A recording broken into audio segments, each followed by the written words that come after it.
Hello, it's Wednesday morning, and I am back here with Laith Marouf. There's a whole lot going on in the Middle East and Africa that we're going to talk about. Let's talk.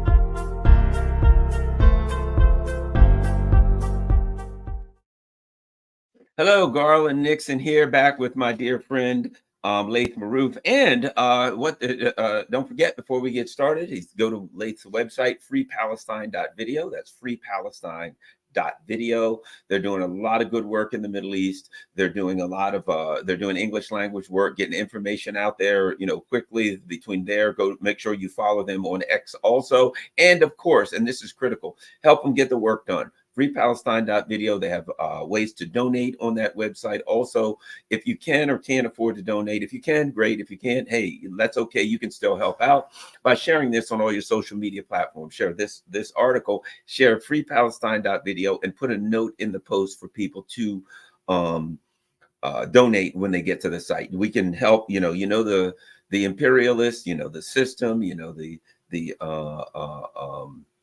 all of the people who are pushing back against the good work that they're doing are going to try to stop them from being able to continue. So make sure you get there and you donate and help keep them going. All right, Laith, lots to talk about. Let's do this for a change. We got a lot to go in the Middle East. Let's start in Africa. Let's start by knocking this out. I think it's important. Sahel region, Niger, Burkina Faso, etc., are saying they're going to get together. They're going to build kind of like, I suspect at some point it'll be aligned with the axis of resistance, but some kind of an anti-imperialist confederacy. What do you know about that? Oh, yes. So the leaders of Mali, Burkina Faso, and Niger held a joint ceremony, and they signed a treaty to have a confederacy, meaning they're going to have the same currency, open borders, and what have you. And they're going to maintain, of course, some of their sovereignty because it's not a federation, it's a confederacy. And this coincided also with the United States military in Niger signing their exit with the Niger military. So now Niger is free of American occupation forces. And finally, we heard Senegal with their new and young president saying that they want to begin conversations with the new confederacy of the Sahel to see how they can join. And this would be amazing because if Senegal joins it, then the Sahel Confederacy will have a water access to the ocean and be able to trade directly without having to go through anybody else. Before Senegal said that they are open to this, I was thinking in my head, Ghana would be amazing. Ghana has a historical revolutionary history that everybody loves in Africa, and it's right beside Burkina Faso. But you know what? Even if Ghana doesn't join, now we've got the Senegal. This is amazing news for the peoples of these countries. It's amazing for the future of Africa because this is going to entice other countries to follow suit. I hope other countries outside Africa will also follow suit. Look at Latin America. Shouldn't Honduras and Guatemala and El Salvador and Panama become one? Shouldn't Venezuela and Colombia? Venezuela, Yeah. So Colombia. all these countries should that already have aligned revolutionary governments that are taking care of their people should look forward to having confederacies like this so they can protect themselves from imperialism and colonialism. I feel as though a couple of things. I'll throw this at you, and I think this is important. I feel as though Iran, to be quite frank, not to lionize or vilify Iran. It's what it is, what it is, right? But just not pro or positive, but or negative. Just I think from a purely technical, strategic standpoint, people around the world are looking at Iran and how they were able to leverage what power they have with the axis of resistance, with their allies against, the world's foremost military, and well, not so much military anymore, but economic power, right? A very powerful country. And they were able to utilize their partnerships and their allies to economically support them, to militarily support them in a way that is defeating the US empire militarily on the ground, not strategically. They're not hiding behind anything. They are militarily confronting the US empire and defeating them.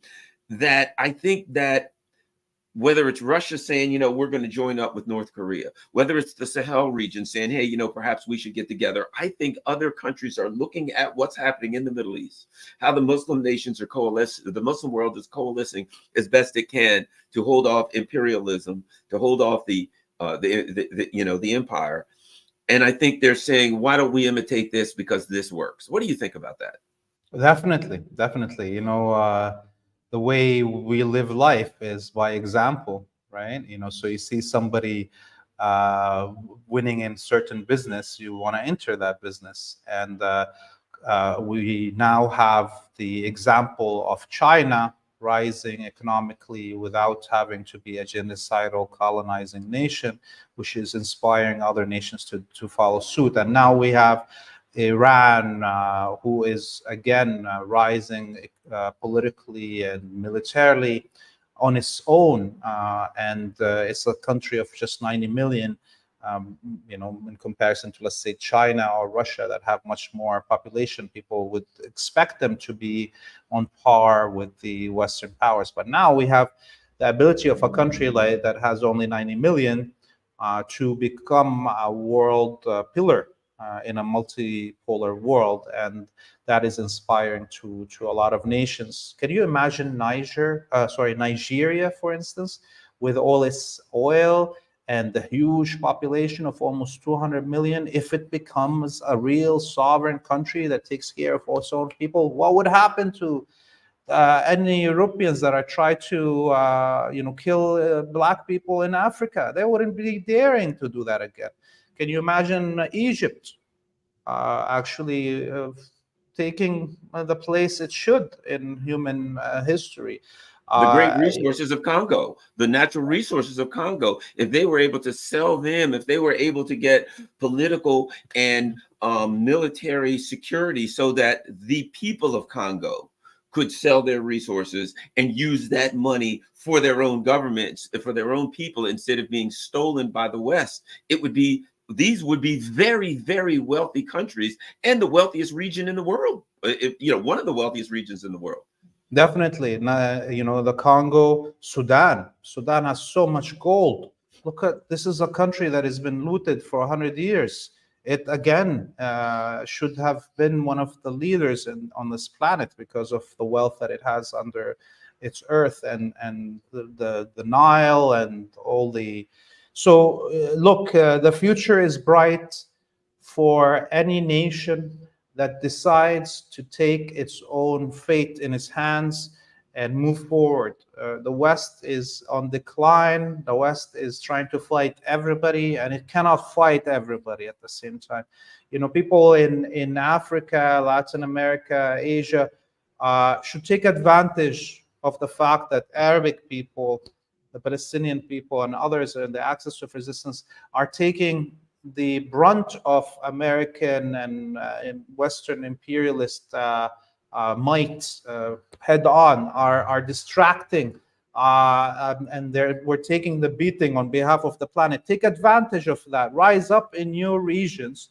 And the West doesn't have the ability to fight all these fires on every front.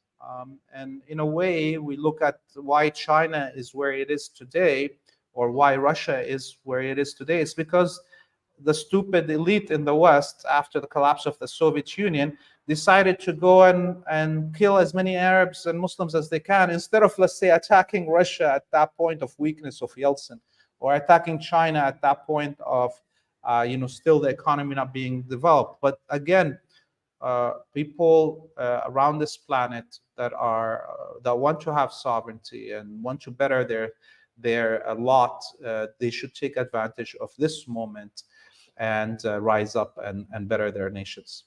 Speaking of things that there's important things that are going on, let's go to now to the Middle East or West Asia. What do you prefer, to Middle East or West Asia, or does it matter to you? I And mean, why? West Asia, we would say if it's just we're talking about this part, the greater Syria, Iran, all of that, Yemen.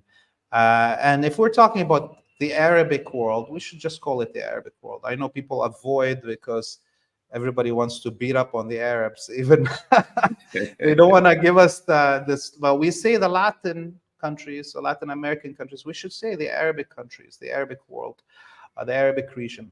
So yeah, if we're talking about Arabic nations, we should just call it the Arabic world. And if we want to include, Iran and Turkey, and we're talking just about Palestine in this region and Yemen and so on, we should call it West Asia. Good, good. Oh, by the way, a lot of people are commenting that they saw you on Dialogue Works with the guy Nima, and it was a great show. So everybody, make sure you go check out his Dialogue Works. There's a guy Nima. He's really good. He's funny. I call him the Turkey guy because he always asks about Turkey and he pronounces it, I guess, whatever his heritage is. He pronounces it Torquay. So I always refer when I say, oh yeah, the Torquay guy. But he's got a great show. He's got a really, really good show. I really enjoy it. So I recommend Dialogue Works to everybody. Okay, let's go. Hezbollah. They've released more drone footage that says to me, if I'm Israel, it says you better not screw with Hezbollah because they got your number. What's the latest on the latest drone? I mean, they got better pictures. I mean, they might as well be in Israel's back pocket based on what I'm seeing with the drone footage. And I might also add this: what the hell kind of anti-aircraft protection or air defense protection does Israel have if Hezbollah's flying drones all over their most sensitive areas? At any rate, what's up with the latest Hezbollah drone footage of Israel? Remember the first video they released a few weeks ago, the Hopo #1, part 1, that filmed all around Haifa and the military sites there. The Israelis claim that they spotted these drones, but they didn't shoot them down because they didn't want to scare the colonists that live around Haifa. Well, now the Hopo Part 2 is all around the Syrian occupied Golan Heights. There's practically no civilians there. All the colonies that are in the Golan are actually military colonies, so only the families of the military staff that live there. And they show us in the video, Hezbollah, that they have filmed locations at least 3 times in the winter, in the spring, and now in the summer. So 3 different sorties. It says sortie #1, sortie #2, sortie #3 over each site. And, so you could see snow in the winter and then it's melting and it's now all green. It shows us the major surveillance and intelligence gathering and radar sites that the Israelis have in the occupied Golan Heights, what they call the eyes of the state. That's what the Israel calls them. These are sites on the top of the highest mountains in the Golan Heights that can see all the way to the mountain regions between Iraq and Iran, the border, and all the way to the mountains in Turkey. So these are the most important sites for the Israelis, and the detail that we see in this video, Hopo 2, and the fact that they even show us locations in one part of the video. It says locations built in June. So this is from a month ago that the Israelis have emptied some of their bases and have built temporary shelter and hiding locations for their artillery and what have you. So this is very recent, the videos. There are some parts of it that are showing us the hidden entrances to the underground bases that the Israelis have. So it's full scan. And as we saw in the last week, Hezbollah has been concentrating on hitting these locations, including these major surveillance sites. And that's why also in the video it says prior to attack, prior to being hit. So some of this video footage has been used in Hezbollah's attacks over the last few weeks. I think right now it's become one of the weakest points that Israel has is the Golan Heights and the northern Galilee. And in a future war that could break out, the Golan Heights will be liberated very, very fast, along with the whole part north of Palestine. Let me ask you this. I was pretty sure that that Israel was going to attack Hezbollah any minute, that they were blah blah blah. This war was going to break out. It's still quite possible.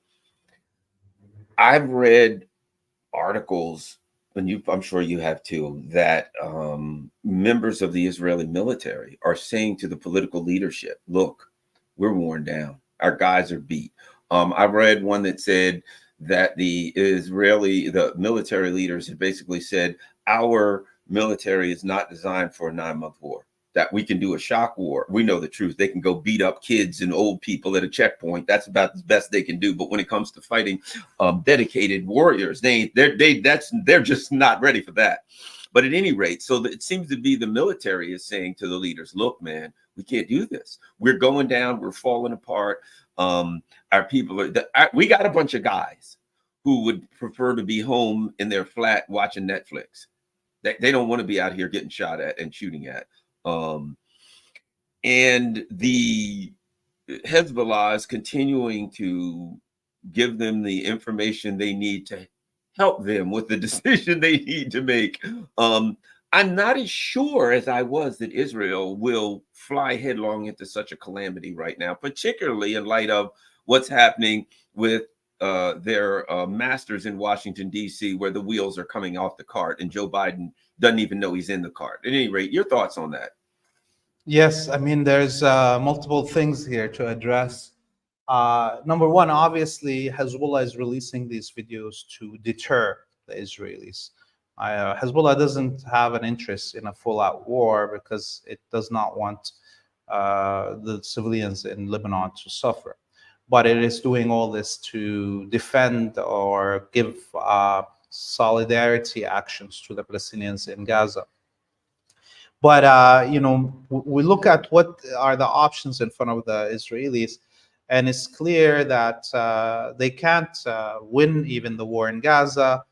But if they don't win the war in Gaza, then it's done for them. So there is this is really what's pushing the political elite in Israel to expand this war. They have no choice in front of them, and their main interest right now is to drag the United States and all its Western vessels to fight this war on their behalf. Because you're right, they have been militarily defeated on the ground in Gaza. They've been militarily defeated in the air in North Palestine. They've been militarily defeated in the sea with Yemen. So it is now the only way to stop the collapse of the Zionist colony is to have the United States directly involved in this war. And I think Netanyahu is happy that Biden has lost his mind. I think both Netanyahu and the Saudis are betting on the return of Trump. And I say that given that Biden is not really right now ruling the United States, clearly Kamala Harris is not the one governing. Clearly the minister or the Secretary of Defense is also not the one governing. It's Blinken really right now that is the acting president of the United States, and he's a buddy with Netanyahu. Netanyahu is arriving in the U.S. at the end of the month to speak in front of a joint session of the Congress and Senate. And I think he expects that he will get the green light to go to war with Lebanon then. So we will see from now till the end of the month, a continuation of the genocide in Gaza, maybe acceleration of it even, and a possibility of Netanyahu coming back with a green light at the end of the month to have a full war with Lebanon, because he doesn't really need to wait now. Before he was trying to wait for an election to see if Trump wins, but now he doesn't need to wait because everybody knows Trump is going to win. especially given that the Democratic establishment are standing behind this senile man. They're saying they want him to run, and that makes me feel that actually everybody wants Trump. You see, all of these puppets that are masquerading as different teams, they're all part of the same team. They're owned by the same corporations and the same lobbies. And it seems like the U.S. elite have decided it's Trump's time to come back, and that's a harbinger of more war. You know, here's a thought. Again, I'm not saying this is true, false, or indifferent, but I'm just going to throw this out. So I don't want anybody to say Garland said this is the way it is, because you know, what we could be looking at oftentimes with the ruling elite is sheer incompetence. But here's a possibility. This Ukraine thing's about to collapse in their right in at their face, and they see it, and they're trying to hold out till after the election. Gaza, Israel's toast. They got no way of winning. They're falling apart. The people are leaving. It's a disaster. Zionism, fried, done, finished. The economy, one foot in the grave and the other on a patch of ice, as they say. You know, we're up to our ears in debt. Everything's collapsing. So the whole disaster, the whole house of cards is collapsing. So here's the plan. Try to hold on to this damn thing till January 20th, knowing that it's going to collapse. And then if it collapses on January 21st, say, hey, everything was fine. And now Trump's in, and it all fell apart. To just hold it together any kind of way you can until January 20th, when Trump puts his hand on that book and takes the oath of office and just go, whew, okay, it's Trump's. And then, of course, we know it's all going to collapse. What are your thoughts? I mean, to me, that makes more sense than anything. Because come on, the idea that you're going to put this guy out and actually think the polls are plummeting. The world is looking at us just dying laughing, saying, you got to be kidding me. Joe Biden, it's not even a gaffe anymore. It's a pathetic old man stumbling and bumbling about. I mean, anyway, your thoughts? Oh yeah, I mean, like I just watched a really bizarre video of Ilhan Omar praising Biden as the best president in her lifetime, and I'm like, are we in the same like universe? Is she in an alternate universe? What's happening here? I mean, so it's really disturbing. So you know, once you look at these things, it's hard not to think that this is all scripted, and that there's a clear reason why even this stupid debate that's so early happened. And why did they schedule a debate so early, if not to actually get Biden to look so stupid on the and to create this chaos, and then to make people say no, he has to step down, and then he doesn't step down, and then he loses. That's the only reason you do this. Okay, otherwise they would have pulled him out.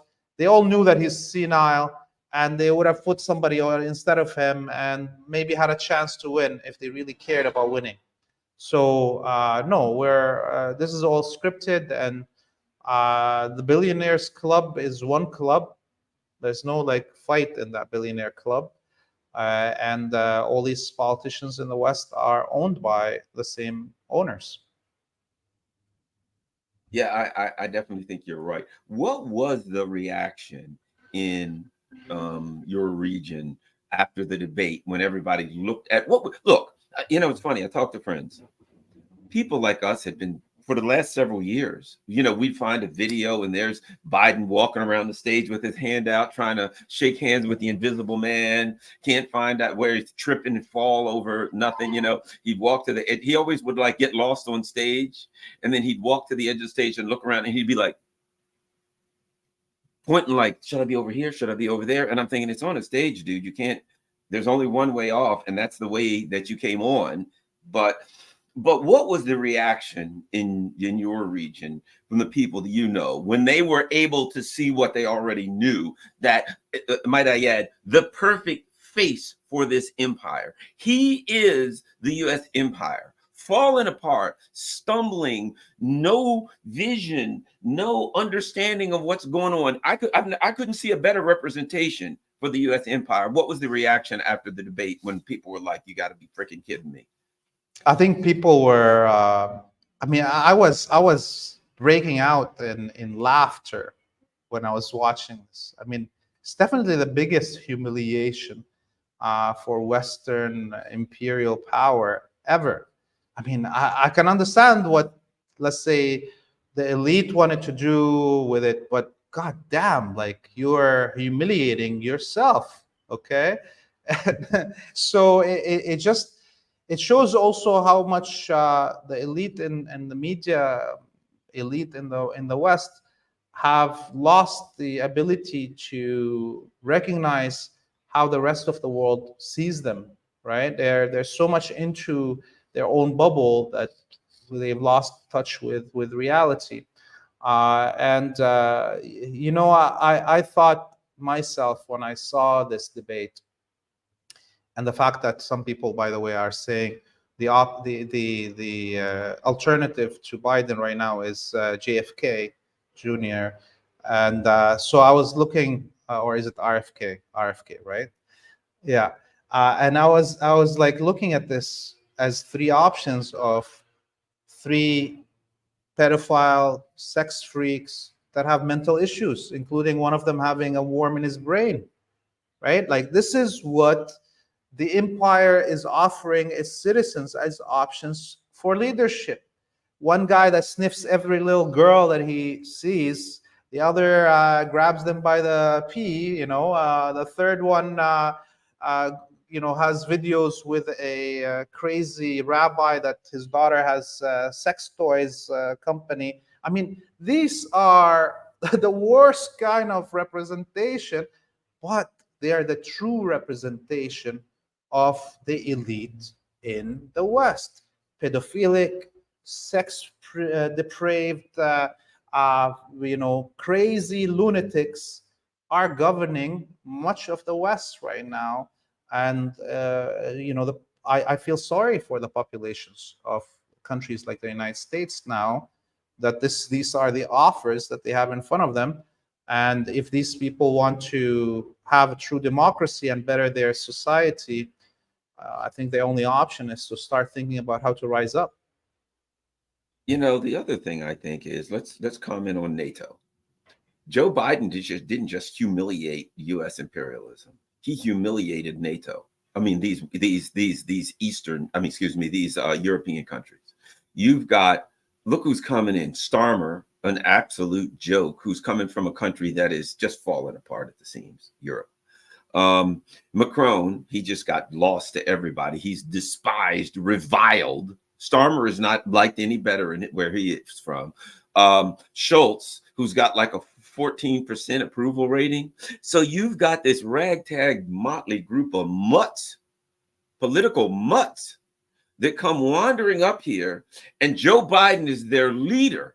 They're following this guy, and they wonder why their country is going to hell, and the people are just rising up against them. The people in Europe, there's a revolution will be afoot in Europe if they keep starving their people to death. But your thought on not just and I can't help it, but I got to think of this. Centuries of Europe claiming to be superior to Africa and to the Islamic world and to Latin America. We are better, we're smarter, we're this, we're that. And we look and we're like, when I look at the African leaders, Ibrahim Traore and these new young leaders, they're young, they're dynamic, they're on the move, they're taking actions to better their country. When I look at a lot of other countries, when I look at Putin and Lavrov, brilliant strategists. When I look at Xi and his people, their economy's going through the roof, and they got 5-year plans to raise the middle class. I look around the world at the dynamic leaders, and I look at Biden and this flock of idiots. They are a humiliation to humanity, to be quite frank. Your thoughts on this NATO meeting? What do we learn from this? Oh yes, the NATO meeting. I mean, we watched Zelensky beg for more. He wants 120 somewhat F-15s, and of course, they don't have that to give him. We saw this donation of all these air defenses that are not working in Israel. So I don't know how they're going to work in in Ukraine against Russian weapons. It's a joke. I mean, I also watched the elections in France, and I had predicted that the Le Pen ultra right will win, but what it was it was a chaos, right, in France, and although I predicted wrong, it shows you how chaotic the situation is right now. The uncertainty in every place, on every front, it's gonna become very hard for us to predict anything. Okay, so I'm gonna start, swallowing my tongue, because some people wanted me to after I made that prediction that the ultra right will win. But ultimately, if you look at the elections in France, it's clear there's no uh, consensus in the society. There's not even anything that is now bringing the society together in France. It's becoming fractured. The ultra right, the ultra left, the center, each of them having a totally different camp. None of them can mobilize a majority behind them. So that is actually an indicator of collapse. It's not, some people are like, oh, the rise of the left is a great thing. I'm like, well, that left, even that left of Michelin, had to publicly go out against Russia and support Ukraine and say that they will continue funding the weapons. And the same thing for Le Pen and her ultra-right. They also had to pledge. So they're like, oh, but, Michelin, he supports Palestine and he says he's going to admit Palestine. How can you support Palestine while you want to do war in Ukraine, right? It's the same thing. There is contradictions are increasing, uncertainty is increasing, and all these leaders that are so pathetic in comparison to the history of their own nations, what historical leaders these nations like France has produced, or the US or England or whatever, are kind of indicators of this chaotic moment that is, even the elite with all their machinations in the West are losing. We just talked about the debate in the US. It's an indicator of total inability to imagine the effects of this debate on the American status on the world stage.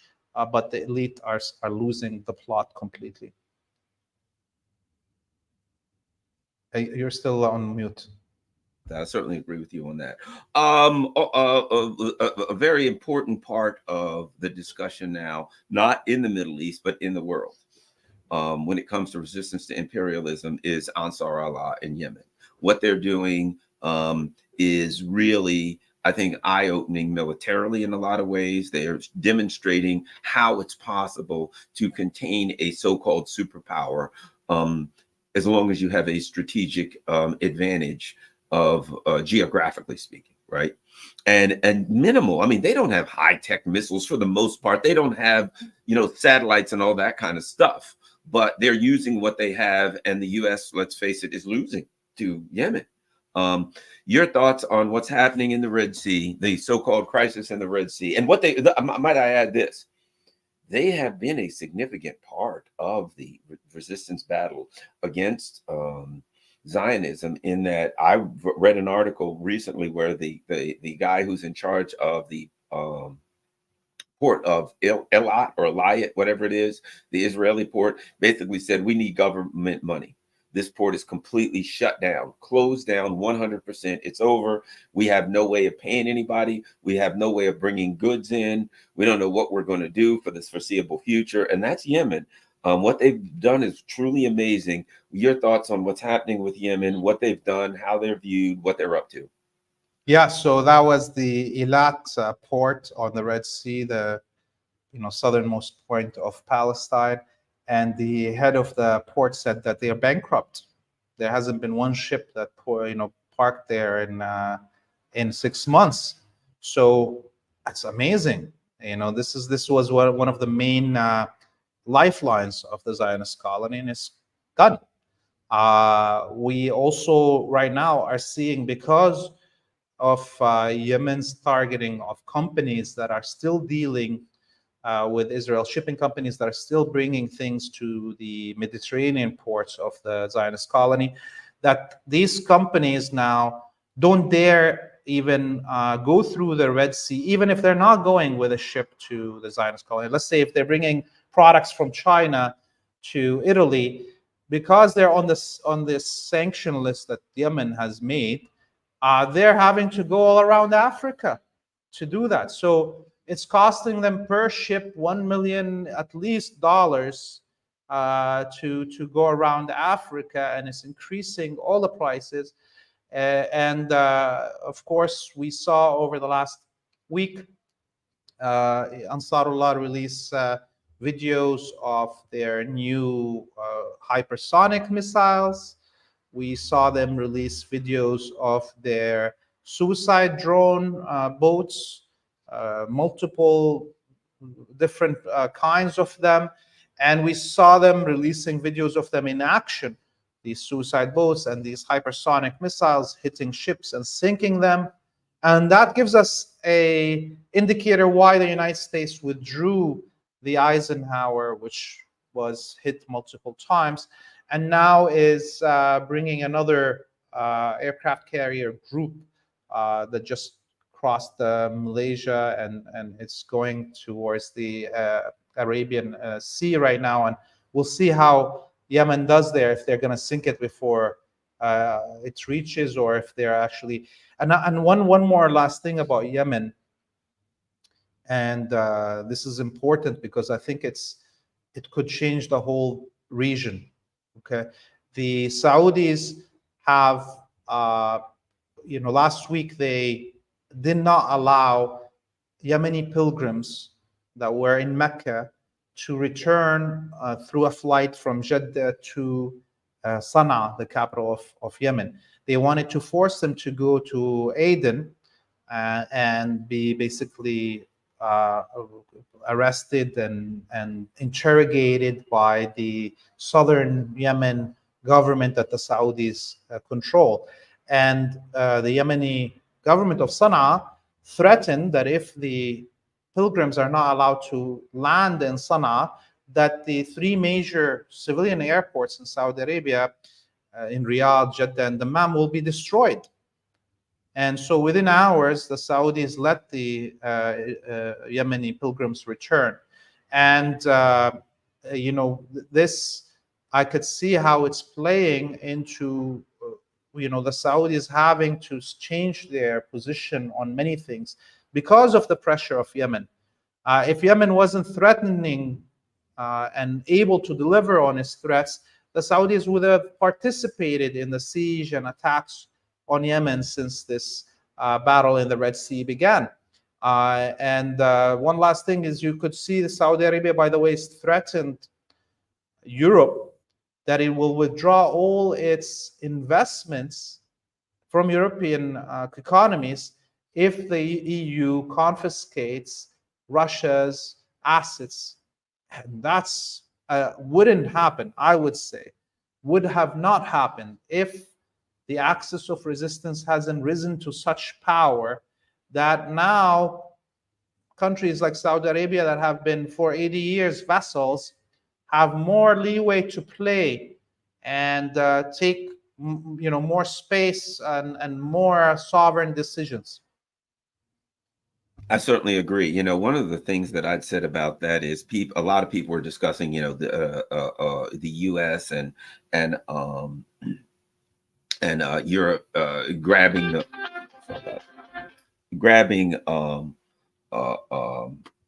money from. Sorry about that. My phone wasn't on mute. Grabbing Russia's money, and they were saying, well, they're doing it, but they're concerned about everybody getting upset with them. And my position was this: I said that's why they're doing it deliberately. It's a flex. It's a muscle flex, wherein we think, well, that would be stupid because that would endanger your ability to convince people around the world to invest. Right? For these fascists, they always want to flex power and show everybody how powerful they are. So from their perspective, from the perspective of a fascist, of a person who's mentally and physically aggressive towards others, they're always thinking of how they can intimidate others. Not the, a sociopath has no concerns about what's going to happen as a result of their actions. So the sociopath says, yeah, we'll take Russia's money, and then everybody around the world will know we can take theirs too. Now, their bankers are saying, hey, that ain't a good idea. It's going to hurt us in the long run. And from the sociopath's perspective, long run, I don't understand what you're talking about. We can intimidate people. We'll take their money. And Saudi Arabia and everybody will bend to their will because they'll know we can take their money too. To these twisted, aggressive minds, taking Russia's money shows how strong and tough they are. It's the opposite of the way we think strategically. They simply think aggressively. That's how a fascist mind is. How can I intimidate people? How can I scare people? How can I show people how tough I am? At any rate, what do you think about that? Yes, definitely. And they're kind of still living in the 1990s, in the early 1990s, and they haven't refixed their mental position with the reality that we're living right now. So yeah, in 1990 they could have done that. They could just take everybody's money and bomb everybody, and everybody would have been quiet. But today, that's impossible to do in the world we live in. There's BRICS. There is the Security Cooperation Organization for Asia. There's financial transaction systems that are outside the SWIFT. Countries have mass media that is competitive with American mass media. So everything has changed, and all the monopolies that the West had on things are gone. Countries like Yemen, which we were just talking about, are able to militarily compete with the biggest naval power on earth, the United States. And that is the new world. And of course, somebody that has grown up under this idea that they are superior to others, that they are the end of human history, it's hard for them to readjust. So maybe the new generation, if the new generation wants change, they need to take power from this old generation that is unable to adjust to reality in the West. Well, everyone, let's not forget, Laith Marouf has an important website, and it is important because they're doing English language work out of the Middle East, out of West Asia, the Middle East, the Arab world, however you want to call it. They're doing a lot of good work out of there, and they need your help to keep going. Certainly, the mainstream media has unlimited funds, and in order for them to keep going, they need donations. Go to freepalestine.video and donate. Also, share the Free Palestine.video on all of your social media platforms, and make sure that when you share that you put a little post along with it that commends people that when they get there to donate. It's important. We got to do what we can do to keep things going. Did you have a last word before we go, Laith? Yes. I want to say that we were in the border region earlier this week, and we almost got hit. The Zionist, Air Force fired a white phosphorus missile, and then a Hellfire missile just 200 meters away from myself and my team members.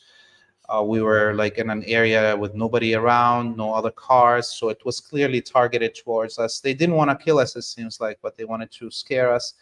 So if you want to continue seeing true frontline stories, please donate. And of course, the second video of Hezbollah, Hopo 2, is translated on. You can watch it also on our streams.